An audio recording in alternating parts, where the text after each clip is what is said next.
नमस्कार। बिहार से खास खबर लेकर हाजिर हूं मैं सर्वमित्रा। बिहार चुनाव को लेकर एक बड़ी खबर आई है। हालांकि खबर विधानसभा चुनाव की नहीं है, नगर पंचायत चुनाव की है। इसकी भी तारीखों का लंबे वक्त से लोग इंतजार कर रहे थे और अब निर्वाचन आयोग ने बता दिया है कि 28 मई से चुनाव की जो नामांकन प्रक्रिया है वो शुरू होगी और 5 जून तक चलेगी और चुनाव जो होंगे वो 28 जून को होंगे, यानी एक महीने बाद 28 मई को नामांकन होगा और 28 जून को चुनाव होंगे। और जिन जगहों पर चुनाव होने हैं वो मैं बता दूं आपको कि पटना जिला, रोहतास और पूर्वी चंपारण जिले को मिलाकर कुल 6 नगर पंचायतों में चुनाव होने हैं और इसको लेकर चुनाव आयोग ने अधिसूचना जारी कर दी है। तो बहुत सामान्य सी बात है, उसमें कुछ खास ऐसा दिखाई नहीं देता कि नगर पंचायत के चुनाव होते हैं, चुनाव आयोग उसमें अधिसूचना जारी करता है, लोग नामांकन दाखिल करते हैं। नामांकन दाखिल होने की जो आखिरी तिथि है तब तक बहुत सारे फेरबदल होते हैं। कोई मजे के लिए नामांकन दाखिल करता है, कोई किसी के दबाव में आकर नामांकन वापस भी ले लेता है। ये सारी चीजें चलती हैं और जिस दिन मतदान होता है तो जो लोग लोकतंत्र में यकीन रखते हैं वो मतदान करने पहुंचते हैं और फिर इस उम्मीद से पहुंचते हैं कि जिनको वो वोट दे रहे हैं वो उनके वार्ड की और पंचायत की जो समस्याएं हैं उनको सुलझाएंगे, उनको अच्छे से उनको प्राथमिकता देते हुए विकास का काम करेंगे। चुनाव का मकसद ही पूरा यही है। तो बिहार में भी ऐसा ही हो रहा है, तो इसलिए इसमें कुछ खास अगर नहीं दिख रहा तो मैं आपको बता दूं कि खास बात यह है कि ये जो नगर पंचायत के चुनाव होने हैं और इसमें आप एक नाम गौर करिए, पटना जिला और पूर्वी चंपारण जिले के अलावा एक और जगह रोहतास में भी चुनाव हो रहे हैं। और रोहतास यहाँ पर इसलिए खास हो जाता है क्योंकि मोदी पहुंच रहे हैं 29 मई को पटना और 30 मई को रोहतास में ही मोदी अपनी रैली करने वाले हैं। तो आप ध्यान दीजिए कि 28 मई को होने वाला है नामांकन शुरू और उसके बाद 30 मई को मोदी रहेंगे रोहतास में। तो वैसे तो आचार संहिता लागू है और मोदी पर ये लागू नहीं होती क्योंकि मोदी प्रधानमंत्री है, वो चाहे जहां जा सकते हैं। भले वो कश्मीर उनका मन नहीं है तो नहीं जाते, मणिपुर उनका मन नहीं है तो नहीं जाते, लेकिन बिहार में तो चुनाव है, वहां उनका जाना बनता है। तो मोदी पहुंच जाएंगे 29 और 30 तारीख को पटना और रोहतास में। और रोहतास का और पटना दोनों में खास बात यह है कि यहाँ पर होने नगर पंचायत के चुनाव।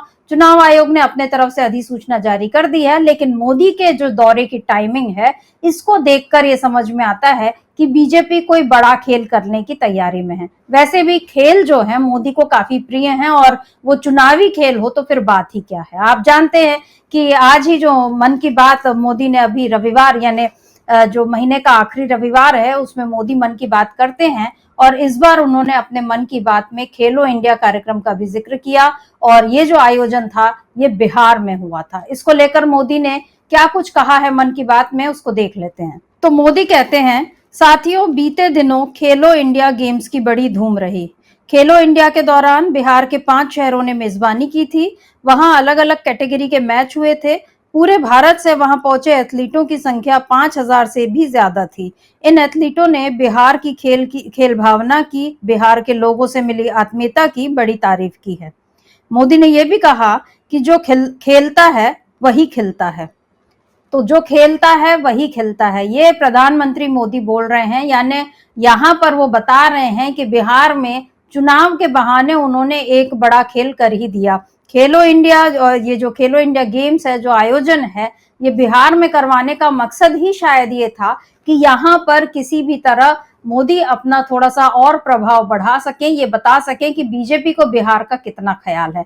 हालांकि जिस तरह का ख्याल इस समय बीजेपी रख रही है वो रोजाना अखबार आप पलट लीजिए तो पता चल जाएगा कि जैसी खबरें आती हैं, भयावह खबरें जिनको पढ़कर रोंगटे खड़े हो जाते हैं और जिन लोगों पर बीतती है वो तो पता नहीं कैसे रहते हैं। लेकिन उसके बाद भी वो लोग इसी उम्मीद में हैं कि जो चुनाव होंगे फिर से सरकार कोई आएगी और फिर से हमारे भले के लिए काम करेगी। लेकिन यहाँ पर मोदी का मकसद ये दिख रहा है कि किसी भी तरह बिहार की सत्ता में वापसी करना। और खेलो इंडिया आयोजन जो है ये इसका एक, उन्होंने इसको भी एक टूल की तरह इस्तेमाल किया। और ये जो वो कह रहे हैं कि जो खेलता है वही खिलता है, यानी यहाँ पर उन्होंने बता दिया कि मैं खेल कर रहा हूं और खिलूंगा भी मैं ही। अब देखना होगा कि बिहार में कमल खिलता है कि नहीं खिलता है, लेकिन अभी मोदी ने तो पूरी तैयारी कर ली कि वो कमल को किसी भी तरह खिलाने की पूरी कोशिश करेंगे। मोदी ने आगे ये भी कहा कि बिहार की धरती ने इस आयोजन को और भी खास बनाया। ये पहला मौका था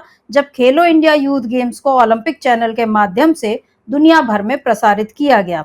विश्व ने भारत के युवा खिलाड़ी की प्रतिभा को देखा और सराहा।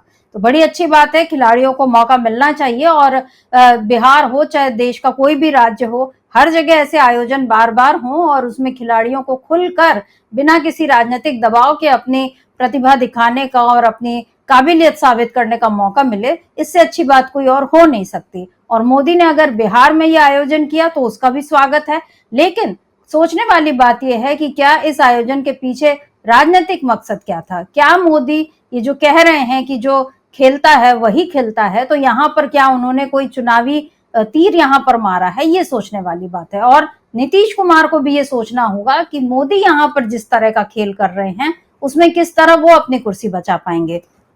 हालांकि नीतीश कुमार भी अब खेल करने के माहिर हो ही चुके हैं और जब उनका ये जो 2 दिन का दिल्ली दौरा था, शनिवार और रविवार 2 दिन वो दिल्ली में थे और इसके बावजूद उन्होंने रविवार को जो एनडीए मुख्यमंत्रियों की बैठक हुई उसमें उन्होंने शिरकत की, लेकिन उससे पहले नीति आयोग की जो बैठक थी उसमें नीतीश कुमार नहीं पहुंचे। और ये पहला मौका नहीं था कि जब नीतीश कुमार केंद्र सरकार के किसी बुलावे पर, किसी बैठक पर उन्होंने शामिल होने से इनकार कर दिया हो। वो आए भी और नहीं भी आए। ये सारी बातें जो चल रही हैं ये बता रही हैं कि नीतीश कुमार जो हैं अभी भी कुछ गुना भाग करने में लगे हुए हैं। हालांकि नीतीश कुमार ने कल जो नीति आयोग की बैठक में वो शामिल नहीं हुए, उसको लेकर उन्होंने क्या कुछ कहा है देख लेते हैं। नीतीश कुमार कहते हैं, नीति आयोग की बैठक के लिए नहीं आए हैं, पीएम और एनडीए के मुख्यमंत्रियों की बैठक में भाग लेने आए हैं। बैठक का समय थोड़ा बढ़ा दिया गया है, उसी में भाग लेंगे।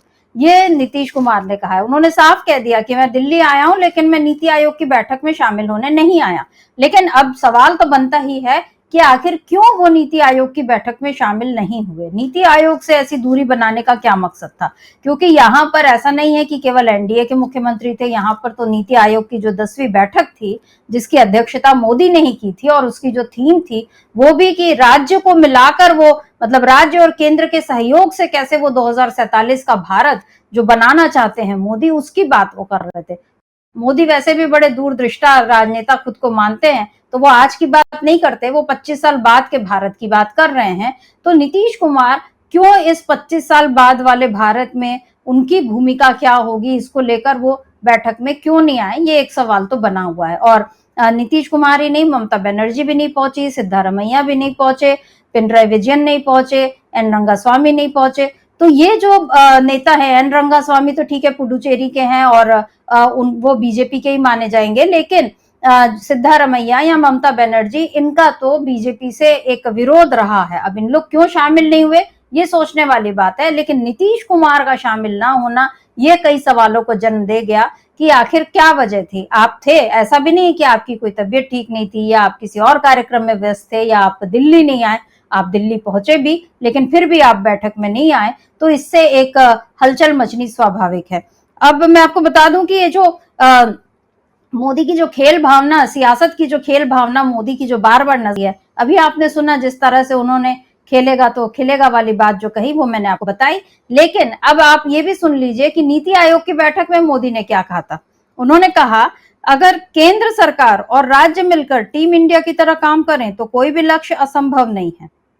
यानी केंद्र सरकार और राज्य सरकार को मोदी टीम इंडिया की तरह बता रहे हैं। कहां तो अभी तक डबल इंजन वाली बात होती रहती थी, जहां भी बीजेपी की सरकार है जिन राज्यों में और केंद्र के साथ उनका तालमेल कितना अच्छा है ये बताने के लिए डबल इंजन सरकार की बात होती थी।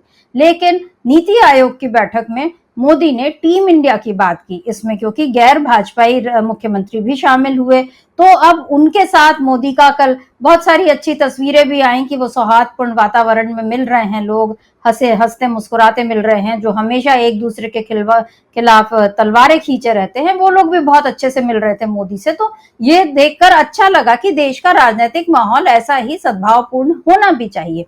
लेकिन मोदी यहाँ जो टीम इंडिया बनाने की बात कर रहे हैं, तो ये सवाल उठ रहा है कि क्या इस टीम में नीतीश खुद को शामिल नहीं करते? वो एनडीए के महत्वपूर्ण घटक दल हैं और बिहार में उनकी बीजेपी के साथ मिलकर सरकार है, इसके बावजूद वो क्यों नहीं आए? क्यों वो इस टीम से खुद को अलग कर रहे हैं? क्या नीतीश कुमार यहाँ पर कोई अलग टीम बना रहे हैं, कोई नया खेल कर रहे हैं, ये सोचने वाली बात है। बहरहाल इधर नीतीश कुमार और मोदी का ये जो खेल है आपसी, ये चल ही रहा है। और अब मोदी पहुंचेंगे जब पटना 29 तारीख को, और 30 तारीख को रोहतास और विक्रमगंज में जहां उनकी रैली होगी। देखना होगा कि नीतीश कुमार वहां किस तरह से मौजूद रहते हैं। हालांकि ये भी एक बात है कि जब भी मोदी आए हैं बिहार तो नीतीश कुमार उनके साथ जरूर मंच पर दिखे हैं और अच्छे से दिखे हैं, लेकिन जब दिल्ली आते हैं नीतीश तो मोदी और नीतीश का एक साथ दिखना ये एक रेयर पिक्चर बन चुकी है। तो ये सोचने वाली बात है कि नीतीश कुमार को आखिर दिल्ली से इतना अलगाव क्यों हो रहा है, या मोदी से इतना वो छिटक क्यों रहे हैं दिल्ली में। बिहार जाते हैं दोस्ती हो जाती है, दिल्ली आते हैं अलग अलग दिखते हैं। तो ये एक अलग किस्म का राजनीतिक समीकरण चल रहा है। और नीतीश और मोदी दोनों ही मंजे हुए राजनेता हैं, खिलाड़ी हैं मंजे हुए, और वो जानते हैं कि सियासी खेल, सत्ता का खेल जब है और उसमें कुर्सी दांव पर लगी है तो कैसी चालें चलनी चाहिए, सोच समझकर चलनी चाहिए, ताकि सामने वाला विरोधी जो है वो तो जानता ही है कि इनके दांव पेच क्या होंगे, लेकिन जो आपके साथ है उस पर भी आपका दबदबा कायम रहे। ये किस तरह से हो सकता है, इसके दोनों ही माहिर खिलाड़ी हैं। और हमने देखा है कि कैसे दोनों ने अपने अपने सहयोगियों को, अतीत उनका देख लीजिए, राजनीतिक अतीत, तो पता चल जाएगा कि जो लोग कभी चाहे नीतीश कुमार के जो करीबी थे या जो लोग मोदी के करीबी थे, कैसे वो उनसे अलग हुए या कैसे इन दोनों ने अपने करीबियों को अलग कर दिया है। और इसके बहुत सारे उदाहरण हैं, जैसे बीजेपी में ही हम देख सकते हैं कि लाल कृष्ण आडवाणी हो, चाहे मुरली मनोहर जोशी हो, चाहे सुमित्रा महाजन हो या यशवंत सिन्हा हो, ऐसे कई बड़े नाम जिनको एक समय बीजेपी के जो कद्दावर नेता, पिलर्स माने जाते थे, मोदी ने उनको कितने कायदे से सीधे पहले मार्गदर्शक मंडल में पहुंचाया। और यशवंत सिन्हा तो जैसे अब अलग हो ही चुके हैं। लेकिन इधर नीतीश का भी इतिहास ऐसे ही रहा है, शरद यादव से उनका अलगाव रहा, लालू जी के साथ रहे, उनसे अलग हुए। पीके और आरसीपी सिंह, ये तो बिल्कुल ताजा मामला है कि किस तरह प्रशांत किशोर भी उनसे अलग हुए, जबकि एक समय में वो उनके बड़े खास हुआ करते थे।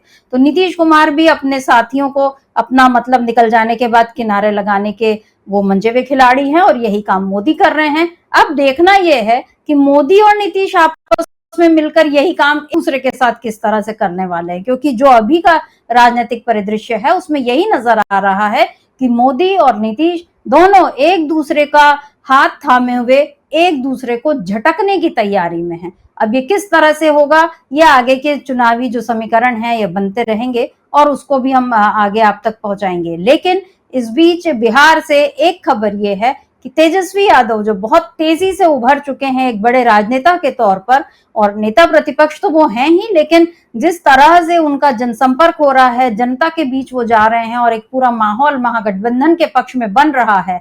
क्योंकि राहुल गांधी की भी जो कांग्रेस की जो बिहार में उनकी जो यात्राएं हैं, दौरे हैं, उनको लेकर भी खासी एक हलचल मचती ही है। तो तेजस्वी यादव और राहुल गांधी, इन दोनों का दम जो है और दिखने लगा है बिहार में, और इससे अब उनके विरोधी सतर्क हो रहे हैं, और सतर्क से ज्यादा वो अब नए खेल करने की तैयारी में है। और इसमें सबसे आसान होता है किसी का चरित्र हनन करना या किसी का कोई ऐसा स्कैंडल खड़ा करना जिसके नाम पर फिर उसके वोट काटे जा सकें। और इस समय ये खेल किया गया है तेज प्रताप यादव के साथ, जो कि हसनपुर से विधायक है, नीतीश सरकार में पहले मंत्री थे, लालू प्रसाद के सबसे बड़े बेटे हैं और तेजस्वी यादव के भाई हैं। और अक्सर वो अपने कभी वो पूजा पाठ के कारण, कभी पायलट की वर्दी में दिखते हैं, कभी वो स्कूटी चलाते हुए भांग होली के बाद इस तरह से दिखाई देते हैं। तो बहुत सारे उनके अलग अलग चीजें जो हैं सोशल मीडिया पर आती रहती हैं, और वो सोशल मीडिया के एक तरह से बड़े स्टार भी माने जाते हैं, क्योंकि उनके जो फॉलोअर्स हैं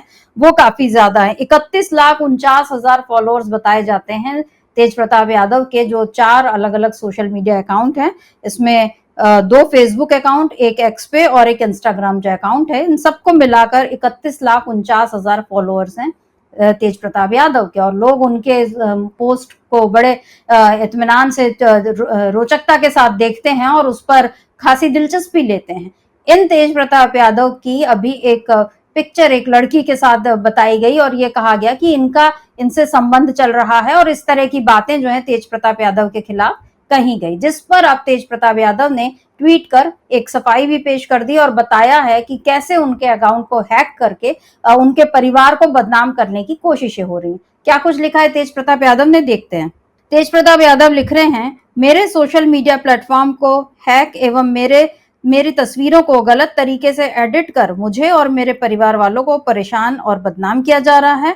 मैं अपने शुभचिंतकों और फॉलोअर्स से अपील करता हूं कि वे सतर्क रहें और किसी भी अफवाह पर ध्यान न दें।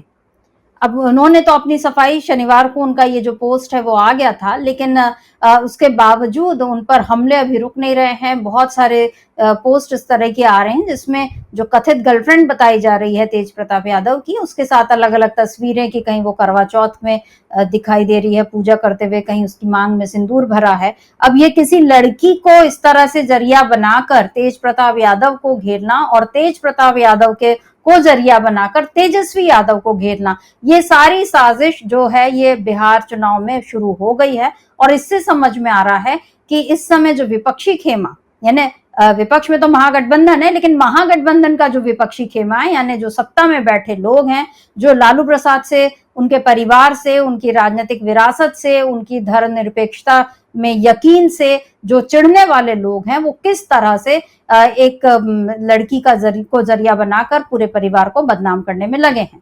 क्योंकि हम नहीं जानते, तेज प्रताप यादव ने जो कहा, कायदे से उसी बात को मानना चाहिए कि उनका सोशल मीडिया अकाउंट हैक हुआ है, और अगर हैक हुआ है तो इसकी पूरी जांच और ये सब करना कानून का मसला है। लेकिन मान लेते हैं कि अगर किसी से उनकी कोई गर्लफ्रेंड है भी, तो उसको इस तरह से चुनाव के समय जो प्रस्तुत किया जा रहा है, इसका मायने भी समझ में आना चाहिए कि ये कोई सीधा सीधा मामला नहीं है।